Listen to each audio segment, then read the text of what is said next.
નમસ્કાર પ્રણામ મિત્રો, જય માતાજી, જય શ્રી કૃષ્ણ. મિત્રો, આજની વાત છેલ્લે સુધી સાંભળવા નમ્ર વિનંતી છે. તો ચાલો તમારો વધારે સમય ના લેતા વાતને શરૂ કરીએ. ઓ કાકા, લાવો બે કટિંગ આવવા દો. લાય પેલા પૈસા હાલ, આજના અને કાલના. લા કાકા, આલી દઈશ. હું ક્યાં નાહી જવાનો છું. પેલા પૈસા આલ, નહીં તો કઈ નહીં મળે. હું આ બધું બેઠા બેઠા જોતો હતો. મને લાગ્યું કે કાકાનો સ્વભાવ બહુ ગરમ મિજાજનો છે. ત્યાં એક ભાઈ આયા. ના કપડાના ઠેકાણા, ના વાળના. કેટલાય વર્ષોથી નહાયા ના હોય એવી દુર્ગંધ આવતી હતી. એ આવીને કીટલી પર બેઠા. મને થયું, હવે આ ભાઈ તો ગયા. કાકાનું આમય ભરેલું છે. આ પાછા ભીખ માગશે. ત્યાં જ કંઈક એવું બન્યું જેની આશા જ નહોતી. એ ભાઈ જેવા બેઠા એવા કાકા દોડીને આવ્યા અને બે ચાના કપ એ ભાઈ પાસે મૂકી દીધા. એ ભાઈએ એમાંથી એક કપમાંથી ચા પીધી અને બીજા કપની ચા ઢોરી દીધી અને એક કપ સીધો અને એની બાજુમાં બીજો કપ ઊંધો મૂકીને ત્યાંથી જતા રહ્યા. કાકા આયા, એમાંથી ઊંધો કપ ઉઠાવ્યો, સીધો કપ નાખી દીધો. એ ઊંધો કપ લઈને પાછા એમની કીટલી પર ચા બનાવવા જતા રહ્યા. મને નવાઈ લાગી. અરે, મને શું, કોઈને પણ નવાઈ લાગે. મને એમ કે કાકાને દયા આવી હશે, પણ પેલા કપનું કાંઈ સમજાયું નહીં. હું ચા પીને ઘરે જતો રહ્યો, પણ આ વિચારમાં મારા મગજમાંથી જતો જ નહોતો.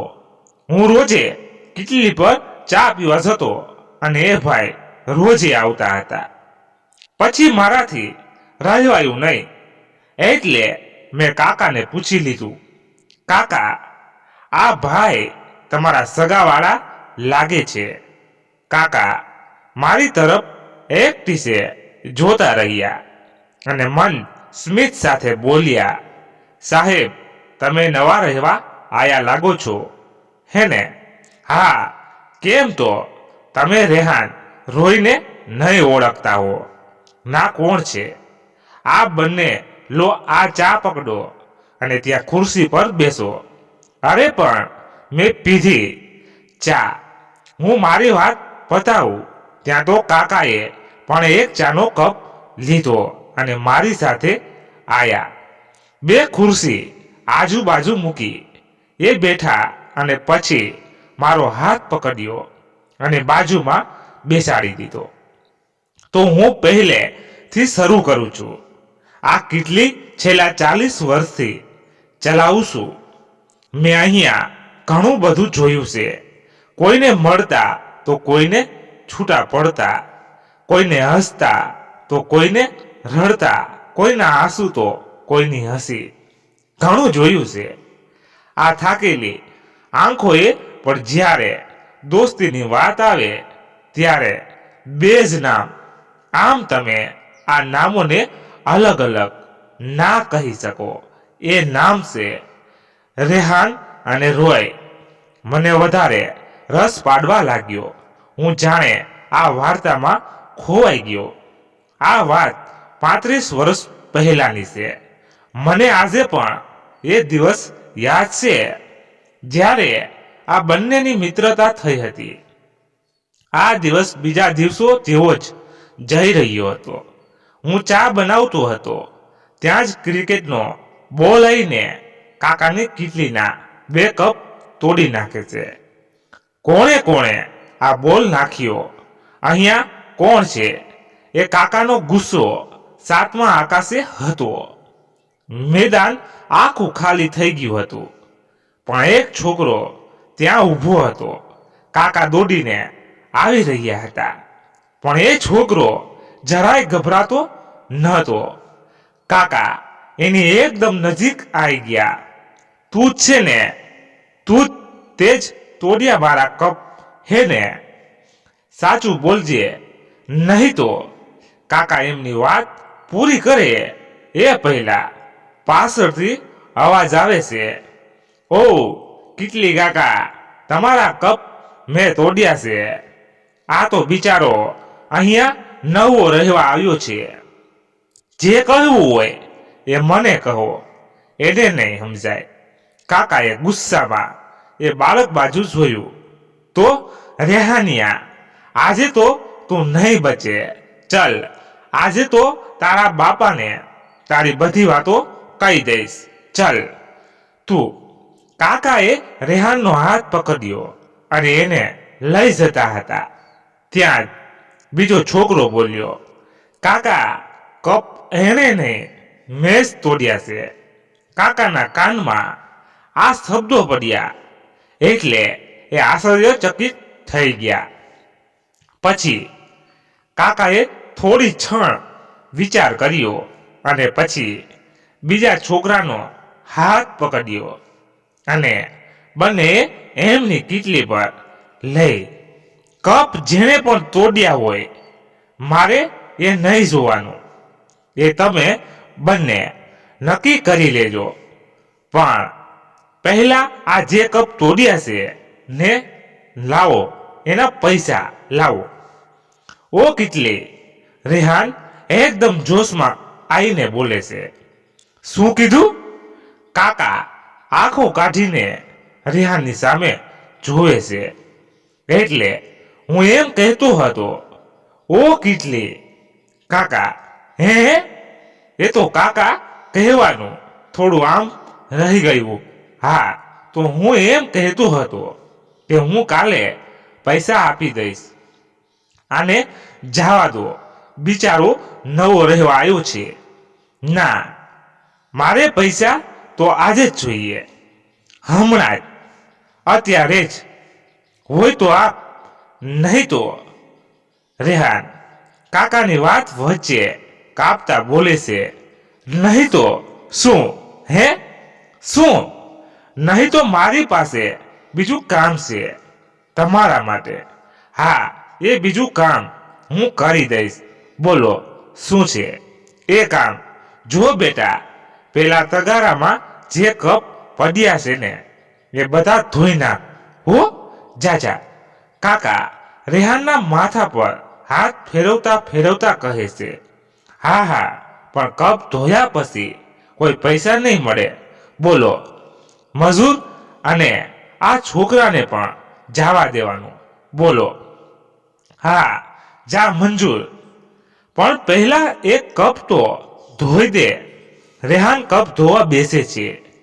5 મિનિટ પછી એને બીજા 2 હાથ દેખાય છે કપ ધોતા. એ સામે જોવે છે તો પેલો છોકરો પણ કપ ધોતો હોય છે. અરે, તું અહીંયા શું કરે છે? પેલા કીટલીએ તને જવા ના દીધો એની તો. એટલું કહી રેહાન ઊભો થાય છે. પણ કપ તો મેં તોડ્યા હતા ને, તો ધોવા પણ મારે જ પડે ને. એ છોકરો કપ ધોતા ધોતા બોલે છે. રેહાન નીચે બેસી જાય છે ને પાછું કપ ધોવા લાગે છે. અરે લે, મેં તો તારું જ નામ જ ના પૂછ્યું. તારું નામ શું છે? હે, મારું નામ છે રોય. ઓહો રોય, મસ્ત નામ છે. અને મારું નામ રેહાન. આજથી આપણે ફ્રેન્ડ. તો સાહેબ, આ હતી એમની મિત્રતાની શરૂઆત. મારો રસ વધતો જતો હતો, મારાથી ના રહેવાયું એટલે હું બોલી ગયો. આગળ શું થયું? કાકા. કાકાના મુખ પર પાછું એ મન સ્મિત આવ્યું. કહું છું સાહેબ, તમે તો ભારે ઉતાવળા. આ શરૂઆત હતી એક લાંબા સફરની, જેની એ બંનેને કંઈ જ ખબર નહોતી. પાછું જાણે આ કુદરત પણ ની સાથે હોય એમ એમનું ઘર પણ એક જ સોસાયટીમાં આજુબાજુમાં જ હતું. અને પાછી સ્કૂલ પણ એક જ અને ક્લાસ પણ એક જ. એકે હોમવર્ક ના કર્યું હોય તો બીજો એની નોટ ફેંકી દે. બાથરૂમ કરવા પણ એક સાથે જ જવાનું, નહીં તો રોકી રાખવાની, ભલે ગમે તેટલી લાગી હોય. નાસ્તાનો ડબ્બો એક પણ, એમાંથી ખાવાવાળા બે. જો એકને માર પડે તો બીજો સામેથી માર ખાવા જાય. અરે આ બંને તો બંડી અંડરવેર પણ એકબીજાના પહેરતા હતા અને બંને અહીંયા ચા પીવા આવતા હતા. સમય નક્કી કરી રાખેલો. જો એક મોડો આવે તો બીજો એક કપ ચા પીને કપ સીધો મૂકે અને બીજા કપની ચા ઢોળીને એ જ કપની બાજુમાં ઊંધો મૂકે. કાકા વાત પૂરી કરે એ પહેલા મેં પૂછી લીધું, હા કાકા, મને એ ના સમજાયું. કેમ? જુઓ સાહેબ, એમાં એવું છે કે જેટલા કપ ઊંધા જેના ખાતામાં લખાય એને બીજાને એટલા કપ ચા પીવડાવવાની. એટલે જે લેટ આવે એના ખાતામાં એક કપ લખાઈ જાય. હવે સમજ્યો.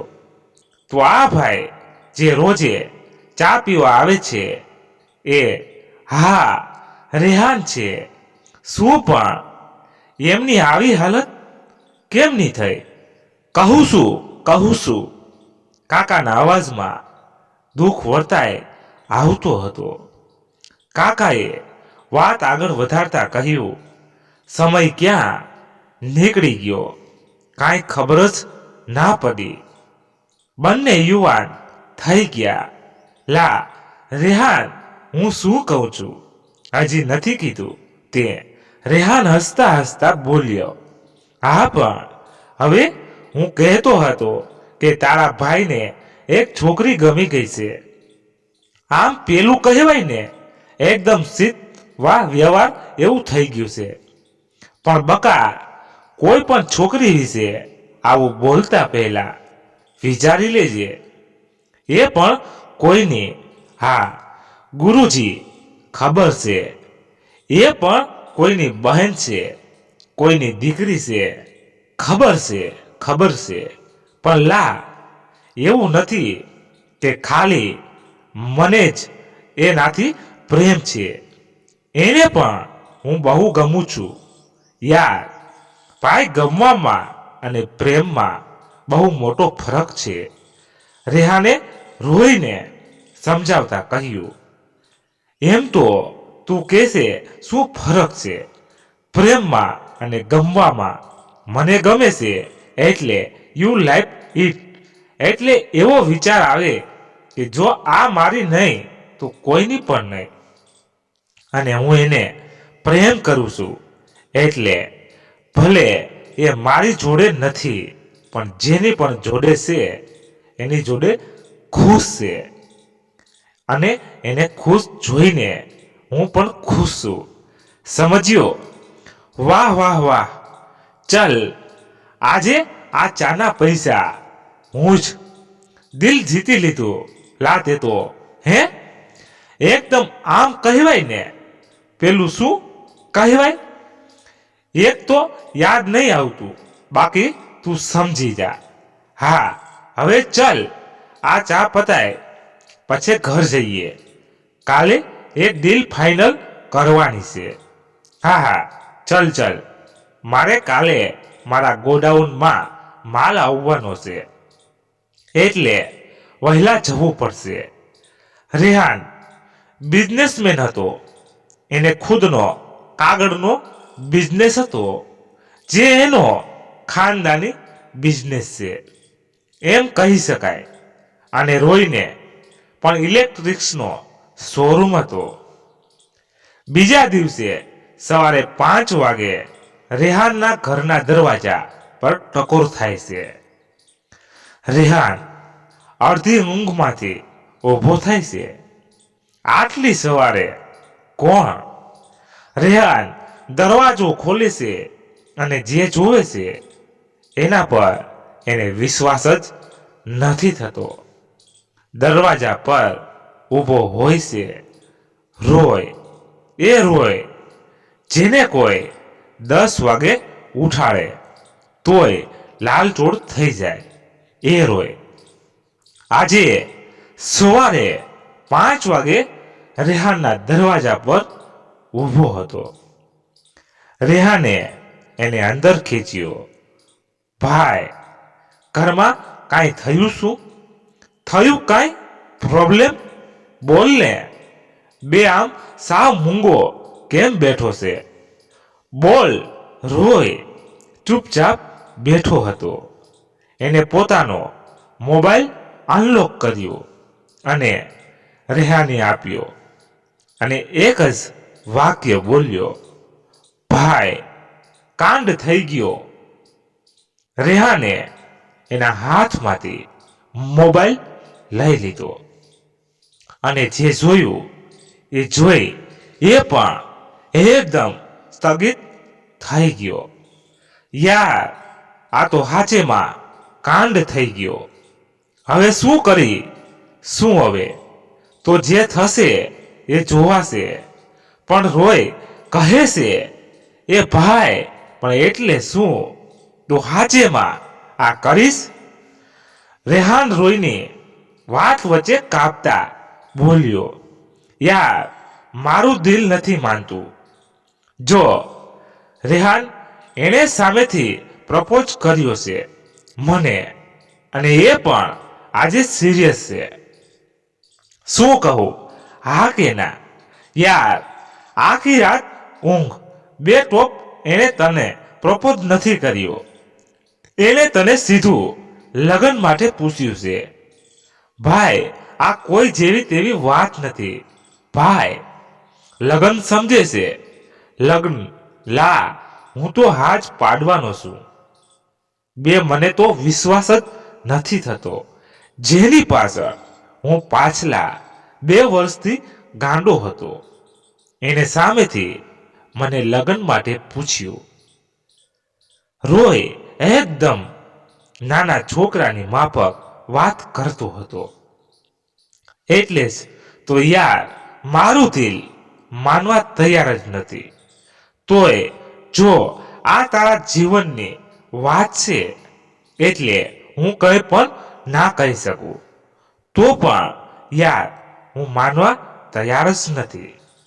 રોયના લગ્ન ધૂમધામથી પૂરા થઈ ગયા. તો પણ રેહાનને જાણે કંઈક સારું નહોતું લાગતું. જાણે કંઈક બહુ જ ખરાબ થવાનું હોય એમ એને થતું હતું. 2 મહિના પછી એ રોય આટલી જલ્દી ક્યાંક જાય છે. બે ભાઈ, તને ઘરે આવીને વાત કરું. અત્યારે બહુ મોડું થાય છે. બે એવું તો શું કામ છે? યાર, મીનાક્ષી પાછો માથામાં દુખાવો ઉપડ્યો છે અને એ એના મમ્મીના ઘરે છે, તો ત્યાં જ જાઉં છું. ભાઈ, હેલ્મેટ તો પહેરે. રેહાન એની વાત પૂરી કરે એ પહેલા જ રોય બાઇક લઈને નીકળી ગયો હતો. સાંજ પડી ગઈ હતી, પણ રોયને કોઈ ખબર નહોતી અને મીનાક્ષી પણ ઘરે આવી ગઈ હતી. રેહાનની ચિંતા વધવા લાગી હતી. હંસાબેનનો પણ ફોન આવતો હતો. હંસાબેન રોયના મમ્મી હતા. ત્યાં જ રેહાનને રોયનો ફોન આવે છે. હેલો સાલા, ક્યાં છે? સાંજ થઈ ગઈ, તને ખબર છે? તારા મમ્મી કેટલા ચિંતામાં છે. એમના કેટલા ફોન આવી ગયા મારા પર. રેહાન એક જ વારમાં બધું બોલી જાય છે. હેલો. રોયના કોલ પર કોઈ બીજાનો અવાજ સંભળાય છે. હેલો, તમે કોણ બોલો છો? અને રોય ક્યાં છે? રેહાન ગભરાતા પૂછે છે. હા, આ જેનો ફોન છે એનો એક્સિડન્ટ થયો છે અને કોલ હિસ્ટ્રીમાં જેનો કોલ પહેલા હતો એને મેં ફોન કર્યો છે. રેહાન ને જેવી આ વાત ખબર પડી એના હાથમાંથી મોબાઈલ છૂટી ગયો, આંખોમાંથી આંસુ નીકળી ગયા. હૃદયના ધબકારા એના ખુદના કાનમાં સંભળાઈ રહ્યા હતા. એ ઊભો થયો અને ભાગ્યો જ્યાં એક્સિડન્ટ થયો હતો એ ત્યાં પહોંચી ગયો. અરે ભાઈ, અહીંયા જેનો એક્સિડન્ટ થયો હતો એ ભાઈ ક્યાં છે? રેહાન રડતા રડતા હાંફતા હાંફતા બધાને પૂછે છે. ત્યાં જ એક ભાઈ નજીક આવે છે અને રેહાનને કહે છે, અરે ભાઈ, મેં જ તમને ફોન કર્યો હતો. એ ભાઈ અત્યારે હોસ્પિટલમાં છે. આટલું સાંભળીને રેહાન સીધો હોસ્પિટલમાં પહોંચી જાય છે. બધી નર્સને પૂછે છે, અહીંયા હવડે કોઈ આવ્યું જેનો એક્સિડન્ટ થયો છે? હા, અહીંયાથી આગળ જઈને ડાબી બાજુ. ડોક્ટર, હું રોયનો ફ્રેન્ડ છું. કેવું છે એને? હવે જુઓ, ઓપરેશન તો થઈ ગયું છે, પણ શું સર, પણ એક્સિડન્ટમાં એમના મગજની એક નસ ડેમેજ થઈ ગઈ છે. એટલે એમની માનસિક સ્થિતિ હવે બરાબર નથી અને કદાચ ડેમેજના કારણે એમની મેમોરી પણ લોસ થઈ હોવાથી શક્યતા વધારે છે. રેહાન એકદમ ચૂપ થઈ ગયો. કંઈ જ સમજાતું નહોતું. અચાનક આ બધું શું થઈ ગયું? અને એક તો આંખોના આંસુ હતા જે બંધ થવાનું નામ નહોતા લેતા. જ્યારે પેશન્ટને ભાન આવે ત્યારે તમે એમને મળી શકો છો. રેહાનને વધારે ડર એ વાતનો હતો કે આ ખબર એ રોયના મમ્મીને કેવી રીતે દેશે. રેહાને રોયની મમ્મીને ફોન કર્યો. હેલો આંટી, હું રેહાન. હા બેટા, રોયને કાંઈ ખબર પડી ક્યાં છે? એ આંટી, રોય બેટા, શું થયું? કેમ આમ બોલે છે? બધું ઠીક તો છે ને? આંટી, રોયનો એક્સિડન્ટ થઈ ગયો છે અને હું અત્યારે હોસ્પિટલમાં બેઠો છું. આટલું બોલતા જ રેહાન પાછું રડવા લાગ્યો અને ત્યાં હંસાબેન પર તો જાણે આપ તૂટી પડ્યું હતું. એક માં પર શું વીતે છે જ્યારે એનું સંતાન પીડામાં હોય. રેહાન અને રોય હંસાબેન 5 દિવસ સુધી હોસ્પિટલમાં જ બેઠા હતા. મીનાક્ષી આવતી ખાવાનું લઈને, પણ એક માના ગળે થઈ ખાવાનું કેમનું ગળે ઉતરે? અને રેહાન એ તો જાણે અધમરો થઈ ગયો હતો. મીનાક્ષી, તું ઘરે જા, ઘરનું ધ્યાન રાખ. હું અને રેહાન અહીંયા જ છીએ. તમારામાંથી પેશન્ટને કોણ મળશે એ ભાનમાં આવી ગયા છે. રોયના રૂમમાંથી નર્સ બહાર આવીને પૂછે છે, આંટી, પહેલા તમે મળી આવો, પછી હું જઈશ. હંસાબેન અંદર રૂમમાં ગયા.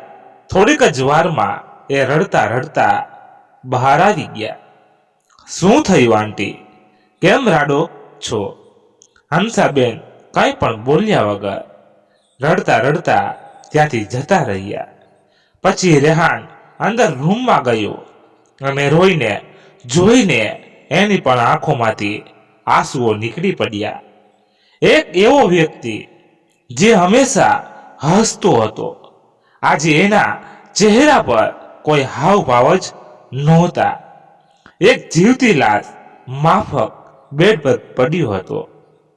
આંખો તો ખુલ્લી હતી, પણ સપના જોવાનું ભૂલી ગઈ હતી.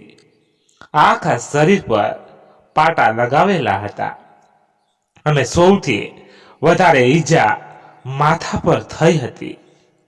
રેહાન રોયની નજીક જાય છે, એની બાજુમાં બેસે છે. પછી શું થયું? હું વચ્ચે બોલી બેઠો. સાહેબ, એ બંને વચ્ચે શું વાત થઈ છે કે પછી નહીં, એ આજ સુધી કોઈને ખબર નથી પડી. કાકાએ થોડા માયુસી ભર્યા અવાજે કીધું, પણ કાકા, તમને આગળની વાત તો ખબર હશે ને? હા, કહું છું.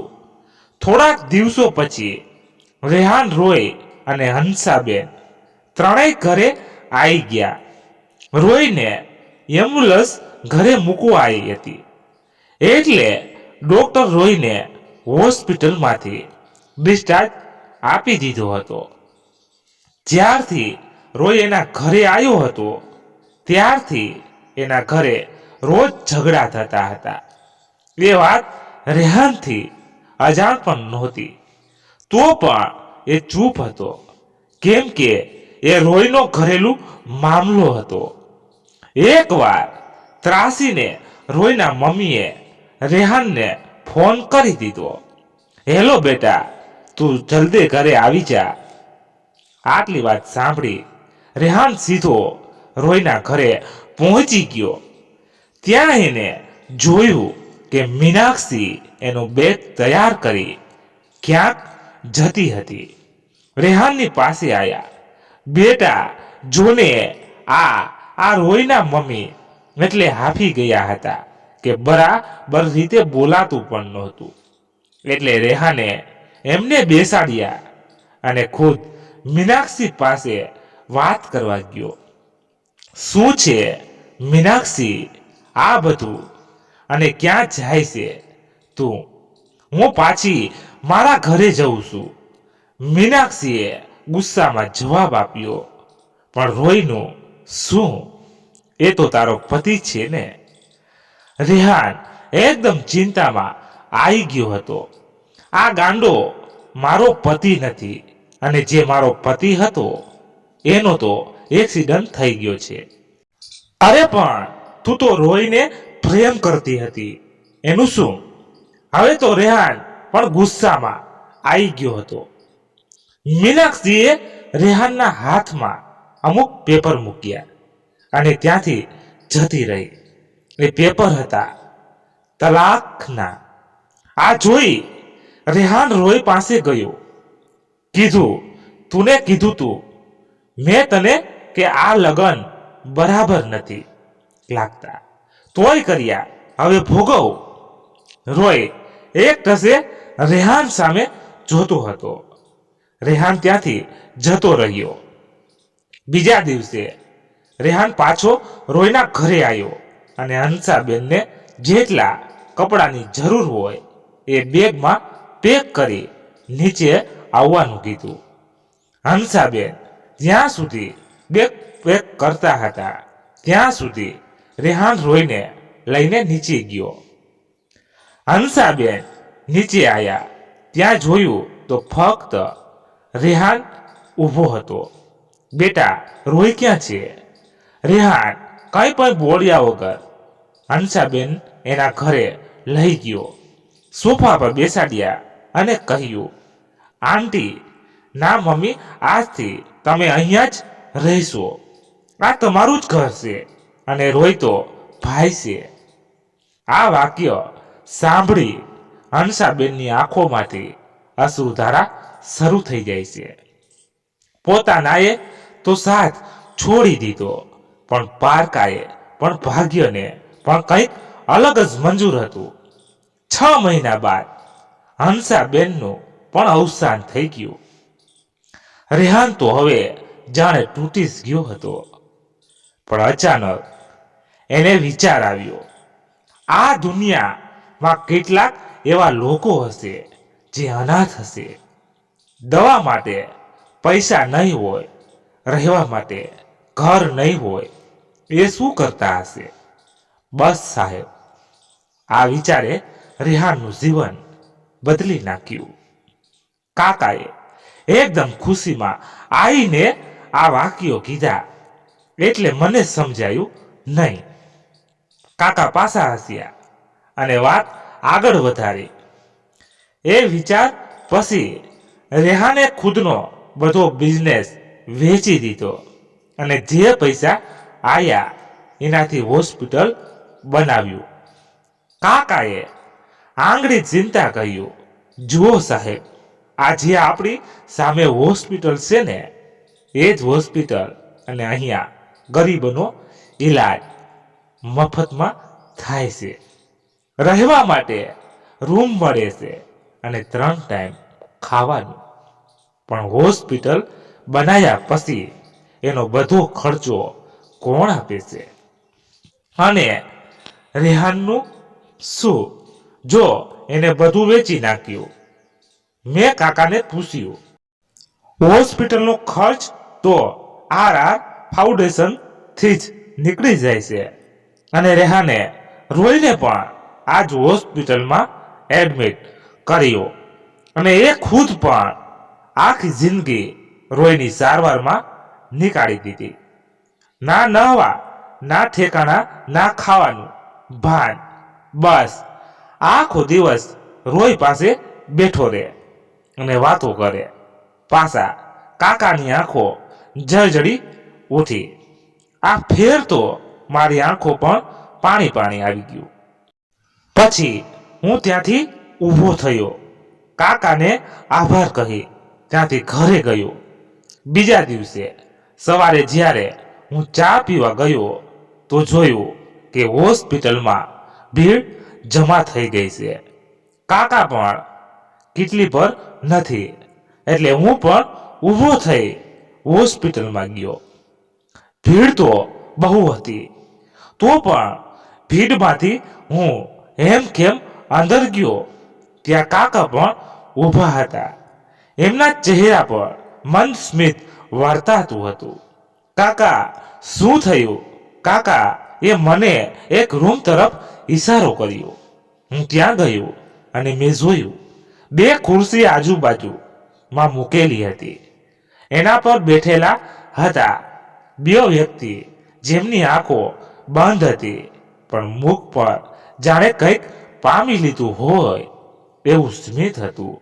અને સામે ટેબલ પર 2 ચાના ગ્લાસ પડ્યા હતા, પણ આ ફેર બંને ગ્લાસ સીધા પડ્યા હતા. હંસાબેન પણ કંઈ બોલ્યા વગર રડતા રડતા ત્યાંથી જતા રહ્યા. પછી રેહાન અંદર રૂમમાં ગયો. એને રોઈને જોઈને એની પણ આંખોમાંથી આંસુઓ નીકળી પડ્યા. એક એવો વ્યક્તિ જે હંમેશા હસતો હતો, આજે એના ચહેરા પર કોઈ હાવભાવ જ નહોતા. એક જીવતી લાશ માફક બેડ પર પડ્યો હતો. આંખો તો ખુલ્લી હતી પણ સપના જોવાનું ભૂલી ગઈ હતી. આખા શરીર પર પાટા લગાવેલા હતા અને સૌથી વધારે ઈજા માથા પર થઈ હતી. રેહાન રોયની નજીક જાય એની બાજુમાં બેસે છે. રોય ડાબી બાજુનું માથું કરીને સૂતો હોય છે, એટલે કે આંખો તો ખુલ્લી જ હોય છે પણ શરીર હલાવી શકતો નથી. યાર, આ બધું તું ખાલી એટલું કે તને કોણે ટક્કર મારી? તું બોલ જો. પછી આટલું કહેતા કહેતા રેહાનની આંખોમાંથી પાછા આંસુ વહેવા લાગ્યા. પણ રોયની નજર એના કપડા પર હતી જે ડાબી બાજુ કબાટમાં મૂકેલા હતા. એ ભાઈ, અહીંયા તો જો એકવાર, રેહાન ગળગળા અવાજમાં બોલે છે. પણ રોય એક તસે કબાટને જોયા કરે છે.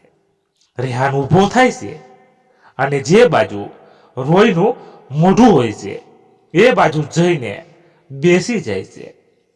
રોય એની આંખના ઈશારાથી કબાટ તરફ જોવાનું કહે છે.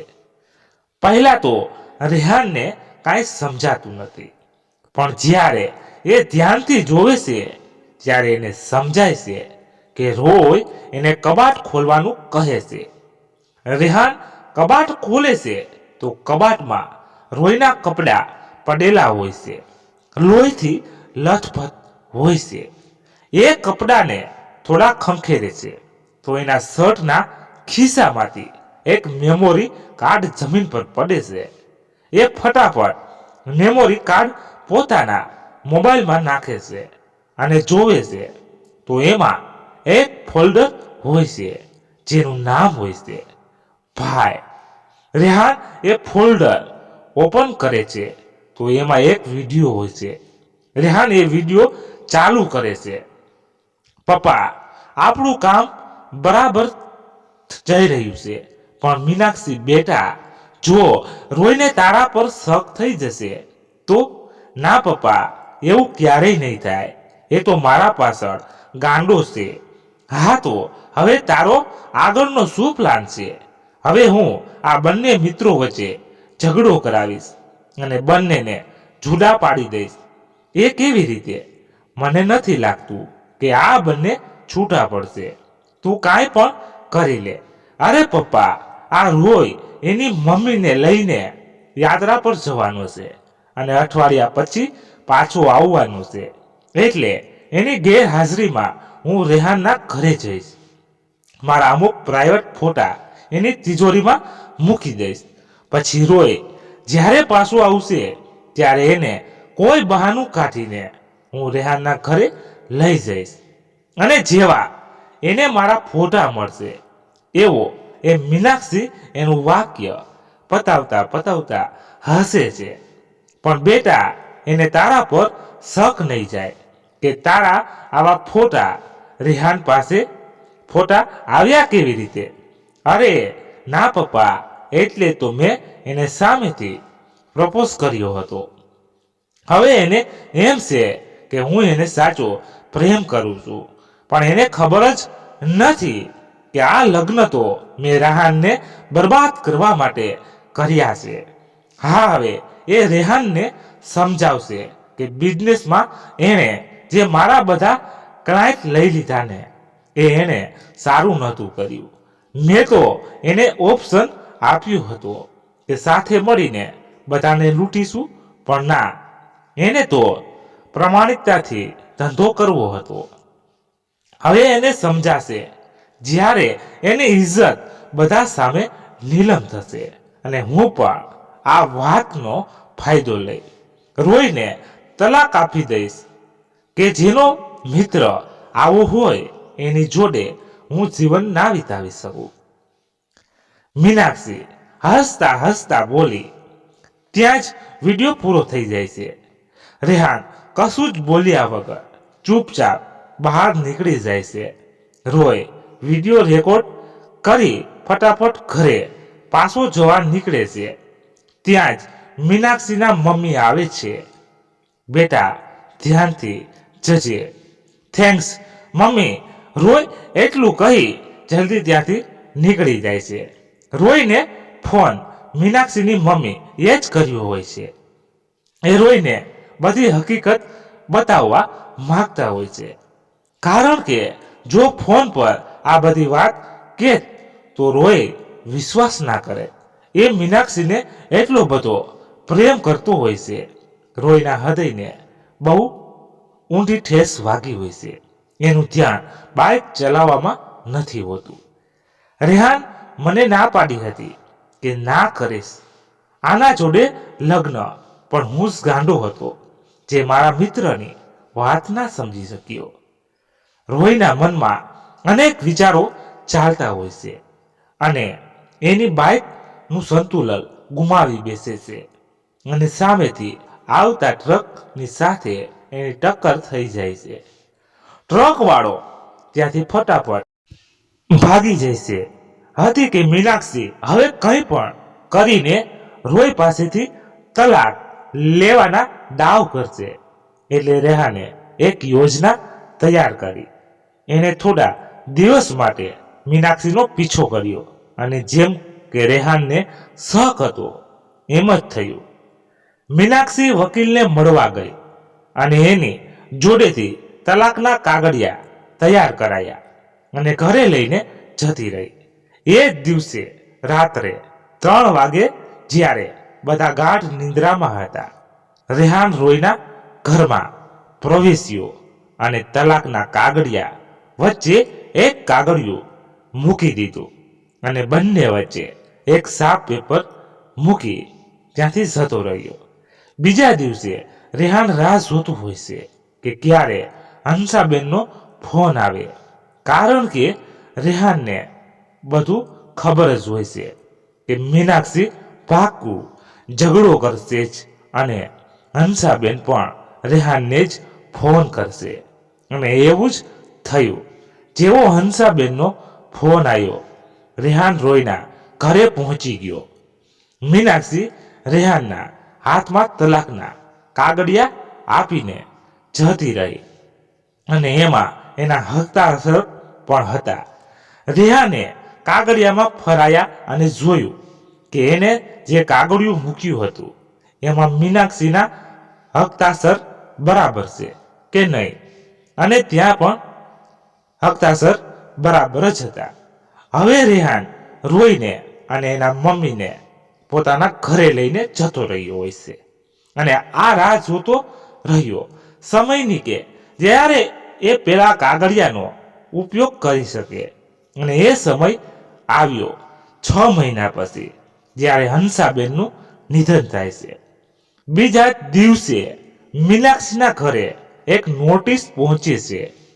તમને નમ્ર વિનંતી છે કે આ ઘર અને તમારી ઓફિસ જલ્દી ખાલી કરી લેવું, નહીતર કાનૂની પગલાં ભરવામાં આવશે.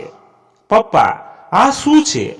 મીનાક્ષી આશ્ચર્યચકિત થઈ જાય છે. મીનાક્ષીના પપ્પા થોડી શોધ કરાવે છે તો ખબર પડે છે કે એમનું ઘર અને બિઝનેસ બધું વહેંચાઈ ગયું છે. એમને ખબર નથી પડતી કે આ બધું કેવી રીતે થયું. ત્યાં જ રેહાન એમના ઘરે આવે છે. તો અહીંયા શું કરે છે?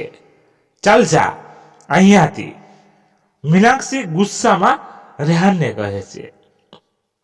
રેહાન મંદ સ્મિત સાથે મીનાક્ષીને પૂછે છે, મીનાક્ષી, તને યાદ છે તે પેલા તલાકના કાગળિયા જે તે મને આપ્યા હતા?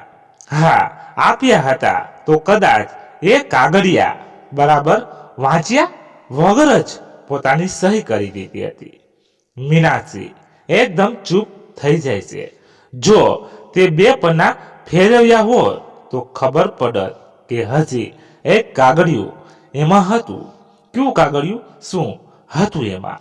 મીનાક્ષી એકદમ ડરતા ડરતા બોલે છે. એ કાગળિયામાં લખ્યું હતું કે હું મીનાક્ષી પોતાના હોશો હવાસમાં મારું ઘર અને મારો બિઝનેસ રેહાનના નામે કરું છું. રેહાન ઉમેરતા બોલ્યો, હું આ ના કરી શકતો જો તારા પપ્પાએ એમનું બધું તારા નામે ના કર્યું હોત તો. Thank you uncle. આટલું કહી રેહાન ત્યાંથી જતો રહ્યો અને બાપ દીકરી બંને એકબીજાને સામું જોતા રહી ગયા. અને મીનાક્ષીની મમ્મીનું નિધન પણ 4 મહિના પહેલા જ થઈ ગયું હતું. બાપ દીકરી રસ્તા પર આવી ગયા અને રેહાને એમનું અને પોતાનું બધું વહેંચી એક હોસ્પિટલ બનાવડાવ્યું. મિત્રો, આજની વાર્તા અહીંયા જ સમાપ્ત થાય છે.